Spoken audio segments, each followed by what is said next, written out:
වෙන්නතැන් ලැබුණු පුවතක්. මහනුවර පහළ කඩුගන්නාව ආසන්න හිගුල ගනේතැන්න ප්‍රදේශයේ සිදූ නායම් සිදුස්ථානයේ මුදා ගැනීමේ මෙහිුම් මේ වන විටත් ප්‍රාත්මකයි. සුන්බුන් අතර සිරවේ සිටි තවත් අයකු මුදා ගැනීමට මේ වන විට මුදා ගැනීමේ කණ්ඩායම් සමත්ව ඇතැයි ආපදා කළමනක් කරන මධ්‍යස්ථානය තහවුරු කළා.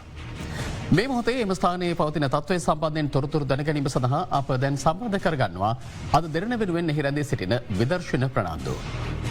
විශේෂයෙන්ම මේ අවස්ථාව වන විට මෙම ස්ථානයේ තත්ත්වය පිළිබඳව ඔබට සැකමින් සඳහන් කරනවා මෙම ප්‍රදේශයේ මේ අවස්ථාවේදී ඉතාමත් දැඩි වර්ෂාපතනයක් ඇදහැරෙමින් පවතිනවා. ඒ හේතුවෙන් මෙම ස්ථානයේ මෙම නායාම සිදු ස්ථානයේ ගලවා ගැනීමේ මෙහෙයුම් වලට බරපතල අන්දමකට දැඩි ලෙසම ඒ තර්ජනයක් වී තිබෙනවා. විශේෂයෙන්ම අද උදෑසන කාලයේ සිට මේ තාක් දුරට සිදු කරන ලද ගලවා ගැනීමේ මෙහෙයුම් වලදී මෙම තේ කඩය එම ස්ථානයේ රැඳී සිටි පුද්ගලයන් සිව් දෙනෙකුම පමණ එම ස්ථානයේ නායාම සිදු ප්‍රදේශයෙන් පිටතට ගැනීමට මෙම ස්ථානයේ සිටි ප්‍රදේශවාසීන් සමත් වේ තිබෙනවා. එම සිව් දෙනාගෙන් එක් අයෙකු මිය ගොස් ඇති බවටයි අපට මේ වන විට වාර්තා වන්නේ. කෙසේ වෙතත් මේ අවස්ථාව වන විටත් මෙම ප්‍රදේශයේ මෙම ධාරානිපාත වර්ෂාවල් සහිත කාලගුණ තත්ත්වයේ මැද්දේ වුවද ගලවා ගැනීමේ මෙහෙයුම් දිගින් දිගටම ක්‍රියාත්මකයි. විශේෂයෙන්ම කෑගල්ල සහ මාවනට කියනා ප්‍රදේශවල රජයේ නිලධාරීන් දිස්ත්‍රික් ලේකම්වරුන් ඒ වගේමයි ආපදා කළමනාකරන නිලධාරීන් පොලිස් කණ්ඩායම් මුදා කණ්ඩායම් ඒ වගේමයි විශේෂයෙන්ම ප්‍රදේශවාසීන් එකතු වී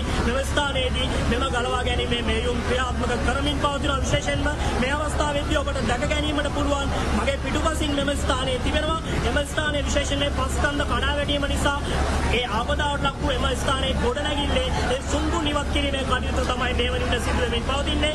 මේ වන විට මෙම ගොඩනැගිල්ල අභ්‍යන්තරයේ සිව් දෙනෙකු පමණ සිරවී ඇතයි සැකපල කරනවා. කෙසේ නමුත් ඒ නිශ්චිත ගාණක් බවට කිසිවෙකුට සඳහන් කළ නොහැකි බවක් තමයි අපට පෙනියන්නේ. අප සූදානම් මෙම තත්ත්වය සම්බන්ධයෙන් දිගින් දිගටම අද දෙරණ ඔස්සේ ඔබ වෙත තොරතුරු රැගෙනීමට රැඳී සිටින්න අද දෙරණ සමගින්.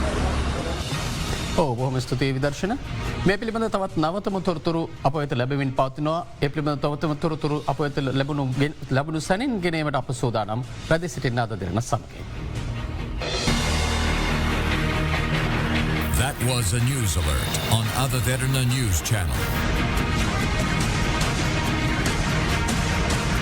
52කට අධික කාලයක් පුරාම කිසිදු ප්‍රතිසංස්කරණයක්